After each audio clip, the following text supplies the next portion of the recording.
Can you tell me what's going to happen on 12/9? How's it going, everyone? This is Daniel, and in this video, we are going to be talking about Tesla stock. So Elon Musk just did an interview with the Wall Street Journals, and he was asked a lot of important questions, not only about the future of Tesla. He talks about exactly what to expect on December 9, 12/9. He also talks about the massive projects, about Starship, about Starlink. He also talks about the Cybertruck, and he got a lot of important questions that he answered. So we're going to go over and look at exactly, what are some important things that he talked about in this video coming up. As you can see over here, we have a lot of people that were speculating that something massive is going to happen in 12/9, but Elon Musk was on a recent interview with the Wall Street Journals that the Wall Street Journal CEO Council. He was asked about, okay, what's going to happen in 12/9, and he explained that nothing was going to happen. Later on, we're going to watch a detailed breakdown of that video. But in that video, he stated that nothing is going to happen in 12/9. So a lot of, the conspiracy of like, okay, we're going to get a stock split announcement or not. So I guess we're not going to get anything on that day. So nothing is going to be happening. But in the video, he talks about in detail, what to expect in 2022 for the different projects that Tesla is involved. He talks about, Starship. We had recent news that they might potentially experiencing bankruptcy in 2022 unless they're able to actually do flights once a week. So he was asked about that. He was asked about some of the massive projects he's working on with the Cybertruck, Tesla, the Gigafactories, and etc. So he was able to answer those important questions, and we're going to be checking out the video right now. So let's check out the video. Can you tell me what's going to happen on 12/9? Nothing as far as I know. I don't know where this came from. I think this is just one of those memes that, I don't know, it came out of nowhere. But as far as I know, nothing. But maybe something will happen that I'm not aware of. All right, so I want to ask now a little bit farther out in the future, into 2022. And we can't get to all your future projects, but I thought a fun way to do this might be, I'm going to name some of the projects, and I'm going to give you 60 seconds, and you tell me what your plan is in 2022 to move that project along and what we can expect from it. But Okay. 60 seconds. You only get 60 seconds. Okay. You going to do it? All right, here we Sure. go. So the first one is, hold on, I think I know how to work this Apple Watch. All right, 60 seconds and Cybertruck. Cybertruck. Cybertruck's going to be an incredible product. I think it may be our best product ever, and I think it probably will be. It has a lot of new technology, so it's a hard car to make. But it will be awesome. And I think I've said before that we're aiming for volume production in 2023. And I will provide a more detailed product update at the Tesla earnings call early next year. So I wish it could be sooner, but that's most likely when it happens. It'll be something really special, like just one of those kind of rare products that happens once in a while. That's really special. Okay. That was about 60 seconds. I don't know what's going on with my watch, but we're on Cybertruck. Now we're on to Neuralink. Okay. Okay. Yeah, so no, the big question is, in 2022, how are you pushing that project along? What happens? So Neuralink, we have Neuralink's working well in monkeys, and we're also doing just a lot of testing and just confirming that it's very safe and reliable, and that the Neuralink device can be removed safely. People may have seen the demo that we published earlier this year, the video of a monkey playing the video game Pong telepathically using the Neuralink in its brain, and it's completely wireless, charges inductively. But basically, the monkey looks completely normal, and yet is playing a video game telepathically, which is, I think, quite profound. We will have, we hope to have this in our first humans, which will be people that have severe spinal cord injuries, like tetraplegics, quadriplegics, next year, pending FDA approval. And I should say our standards for implanting the device are substantially higher than what the FDA requires. just as our standards for safety with Tesla are much higher than what the U.S. government requires. And I'll take a little more than 60 seconds. Yes, I'm about to cut you off. Because I think there's something that's I think pretty cool, and I do want to say that I'm very emphasis on cautiously optimistic about this. I think we have a chance with Neuralink of being able to restore full body functionality to someone who has a spinal cord injury. Meaning, I think we have a chance. I emphasize a chance of being able to allow someone who cannot walk or use their arms to be able to walk again, not naturally. Okay, I'm not going to cut that. I can't really cut you off when you're talking about that. So it's a super big deal, yeah. And I don't want to raise hopes unreasonably, but I'm increasingly convinced that this can be done. All right. So the last one is Starship. Sure. Because there's a lot happening in 2022 on Starship, right? Yes. Man, Starship is a hard project. This is the biggest rocket ever made.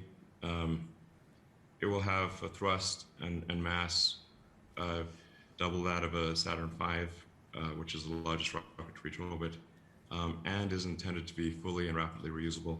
This is a profound, if we are successful with this, which I think we will be, but I don't know if we'll be there in 2022. I hope so.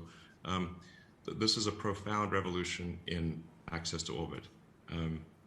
There has never been a fully reusable orbital launch vehicle. This is the holy grail of space technology. It is the fundamental breakthrough that is necessary for humanity to become a spacefaring civilization.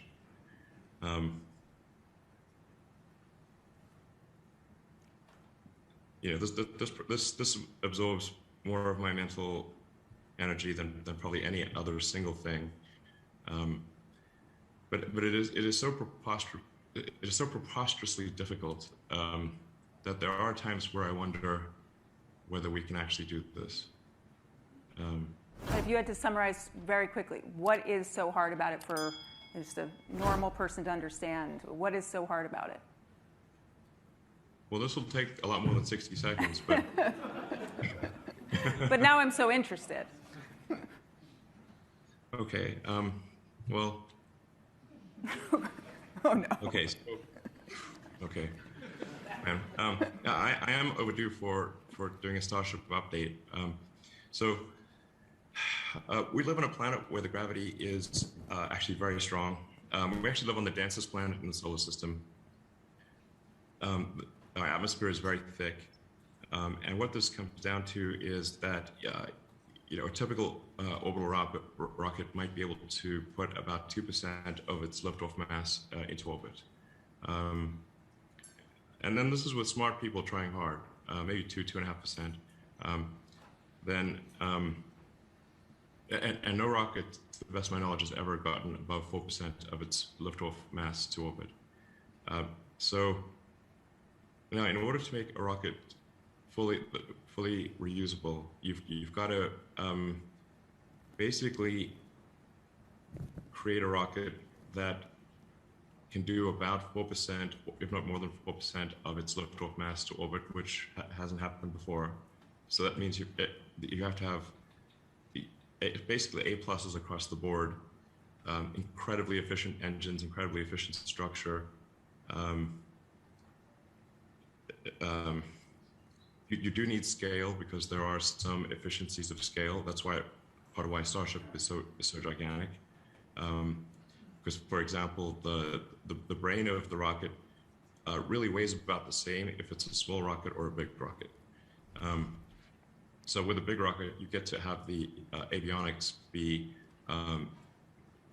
basically round down to 0% or be inconsequential in the mass of the vehicle. Then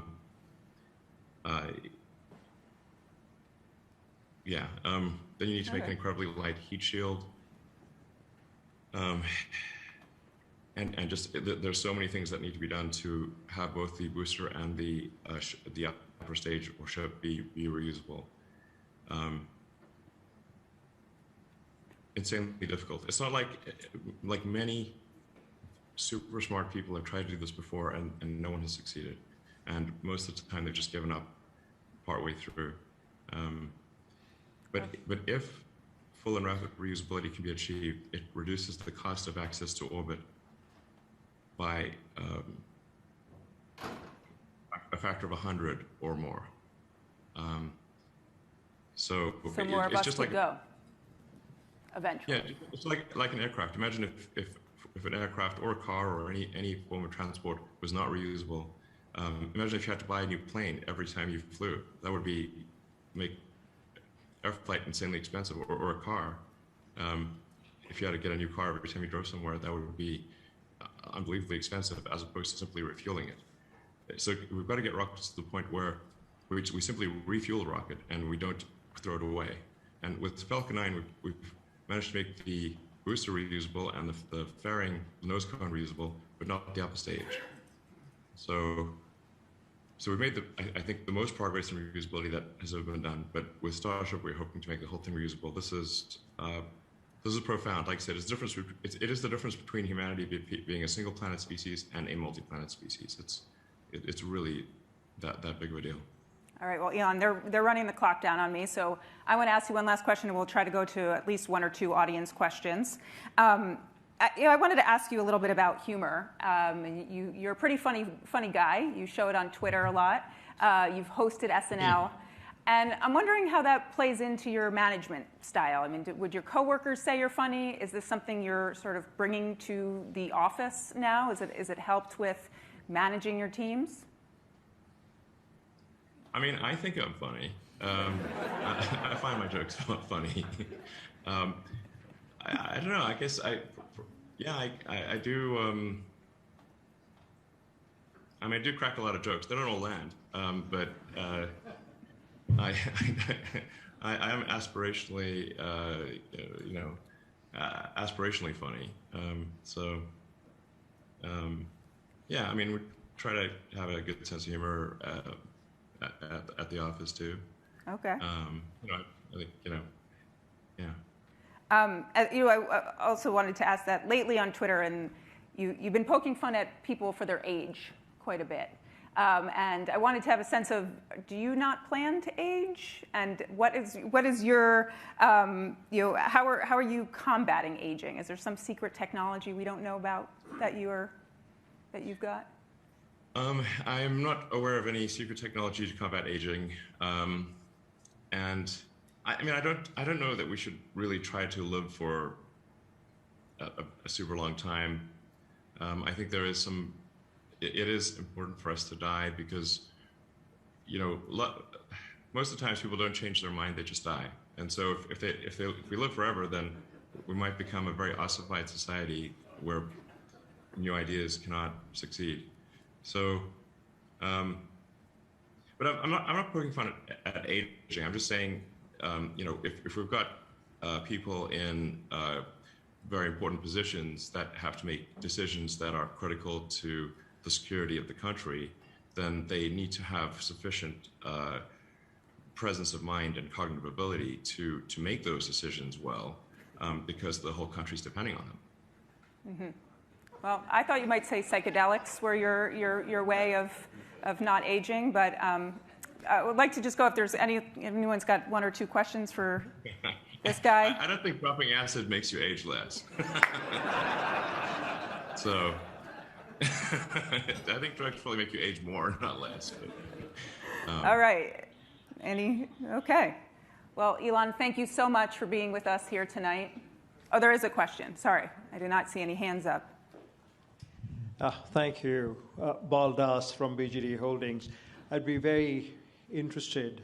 First, let me thank you for what you're doing in terms of your breakthrough for humanity. But I am curious about your views on China and the United States, just on a free-flowing basis, if you want to share a few thoughts.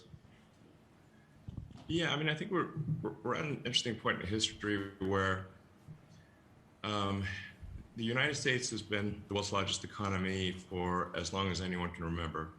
And I think U.S. became the largest economy, I don't know, probably 120, 130 years ago. And there's nobody that old really anymore who can remember a time when the United States was not the world's biggest economy. Now we're heading towards a situation where China is going to be probably have an economy 2 to 3 times the size of the United States. And so that's just a different world.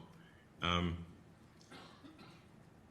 do think there are a lot of people in the government in China who kind of grew up with China being a small economy, and maybe who feel like China was pushed around a lot, but they haven't fully appreciated the fact that China really is going to be the big kid on the block, and so like if you're going to be the big kid on the block, then you can really be pretty chill about things. You don't have to worry about, like, other countries are not really a threat to you if you're by far the biggest kid on the block. So I would say that's kind of an important mindset change. Hopefully that China goes through, is just to think, like, if you are the biggest kid, like, how would you want the biggest kid on the block to behave? And now, if you are going to be the biggest kid on the block, then wouldn't you want to behave like you would have wanted the biggest kid on the block to behave? I think that's pretty important. Overall, I think like Tesla has a good relationship with China, and I don't mean to endorse everything that China does, any more than I would say endorse everything the United States does, or any country. But overall, I think we are headed to an interesting and different world, and I hope that we can remember that we're all human beings, and let's just try to have as positive a relationship as possible, and work towards mutual prosperity of humanity as a whole. Well, Elon, thank you so much for being here tonight, or where you are, and thank you, everybody. And I hope to see you next year. Back to Tyrol.